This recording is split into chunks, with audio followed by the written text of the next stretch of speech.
后来乡亲啊，继续来看金门县政府举办倒数生活节，上届精彩的煞尾戏火舞发生着惊险的意外，有一个表演者咧表演喷火，因为瞬间风势发生变化，结果这个火泉烧断去，烧到表演者的面，造成2级的烧烫伤。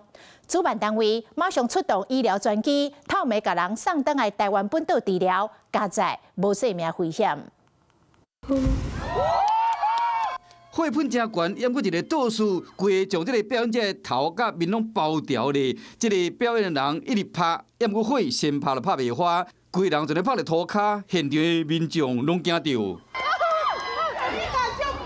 另外一个表演人甲现场的工作人员随起也斗相共，本来伫后壁介护的团员随起摕水也是灭火器，要用水甲冲洗，并且进行初步的救护。受伤这个表演者除了有烧烫伤以外，气管嘛有伤到。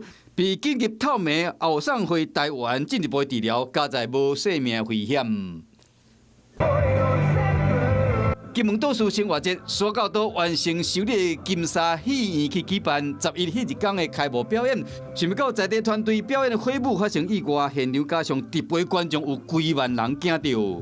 我可能会先保护自己安全吧。办这个活动旁边应该就要有相应的措施啊。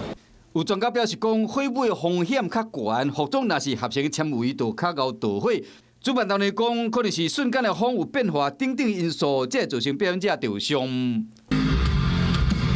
火焰所带来流动线条充满视觉的美感，也毋过安全嘛袂当大意，像灭火布用担巾仔比破水口后，另外准备水桶，这个技师嘛要看担巾仔。浸水也是烧焦油较安全。主办单位嘛讲，有甲表演团队伫现场会勘甲确认作严。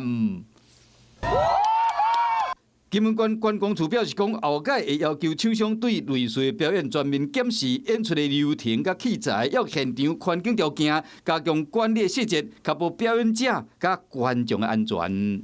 Hello， 我是庄慧琪。想要抢先掌握最及时的新闻资讯吗？赶快订阅、按赞、开启小铃铛，锁定华视新闻 YouTube 频道。